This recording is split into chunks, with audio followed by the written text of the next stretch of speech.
up mga ka-vids? This is Dan of Vids Moto once again. So ngayon mga ka-vids is mag-change oil tayo sa ating Honda ADV kasi almost 1,000 kilometers na siya. Na-travel natin sa ating 62mm na bore. Okay, without further ado, mag-change oil na tayo. And then, ito pala mga ka-vids, ang nilagay natin na oil nito is yung RS8 Ultra. So ngayon mga ka-vids, magpapalit tayo ng oil na ito. Walang iba kundi ang Honda oil.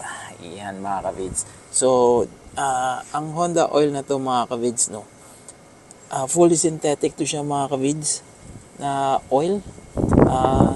As usual pang scooter kasi ano yan siya, MB, and then 10W-30 SL. So napakaganda tong oil na to mga ka-vids kasi maganda yung lubrication daw niya since fully synthetic to mga ka-vids. So sabi nila yung thermal ng ating engine medyo malamig. Okay, so ayan mga ka-vids, genuine na Honda oil to mga ka-vids, no. Mag-ingat lang kayo mga ka-vids kasi marami kasi ngayon na Honda na oil na peke. Paano nyo malalaman na genuine tong inyong nabili na oil mga ka-vids? So dito pa lang sa print out, kung kikilatisin nyo, dapat maganda yung pagka-print out nya. Okay, yan, genuine na genuine, maganda, professional na professional. And also mga ka-vids, no, i-check nyo rin yung dito kasi minsan kasi pangit yung pagka-emboss nila dito. Ayan, yung ganyan mga ka-vids, no. Pero usually yung mga peke mga ka-vids, kung kuha na nila dito yung pagka-emboss.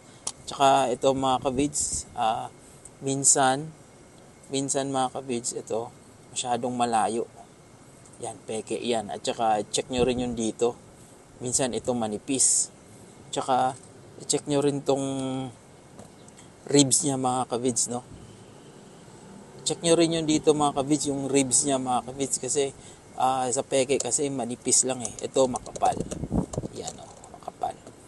Tapos i-check nyo rin yung oil indicator mga ka-vids, no. Dapat hanggang dyan yan, no, lumampas. Okay, at saka malapad yung kanyang oil indicator. Yan, yan dulo yan mga ka-vids. And also i-check nyo rin yung, ayan, kung nakikita nyo mga ka-vids, no, TCB2. So ito yung manufacturer nung ating ito yung mismong lagayan, TCB2. Yan, TCB2. Dapat i-check nyo rin yan mga ka-vids. And also mga ka-vids, no, i-check nyo rin yung kanyang manufacturing date. Yan, kung meron ba yan siya. Ito dapat kumpleto to siya mga ka-vids, no. Dapat meron siyang address. Pero yung iba nakukuha na rin nila yung print out na to mga ka-vids. So double check nyo lang yung quality ng ating sticker. Ayan. So yun lang mga ka-vids. So ang pinakalas nyong titingnan kung genuine ba yung oil na nakuha nyo is yung amoy ng oil mga ka-vids, no. Dapat hindi masangsang yung amoy ng ating oil. Okay, at saka hindi siya maitim pag tinignan nyo.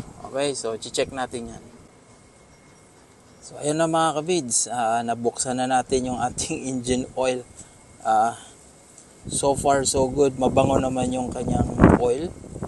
Hindi masangsang sa amoy, amoy siya amoy parang yung plastic na matamis.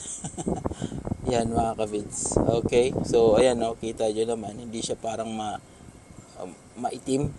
Ayan, nabango siya mga ka-vids. So yan yung indicator na genuine yung oil niya. Okay? So yan mga ka-vids, bubuhos na natin yung ating Honda genuine oil. Ayan. Napakaganda. Napakagandang oil mga ka-vids para sa ating Honda ADV.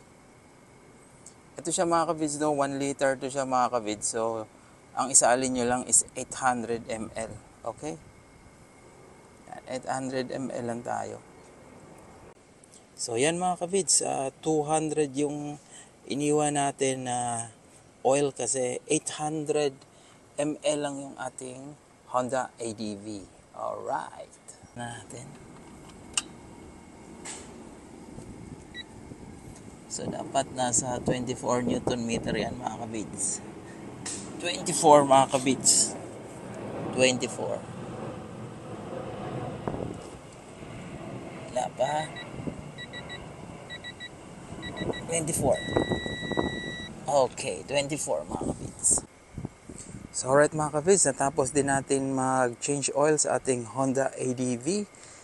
Napakadali lang naman mag-change oil nito, and also titingnan natin yung performance ng Honda oil na Pro Honda, kung maganda ba yung kanyang performance lalo na pag long ride.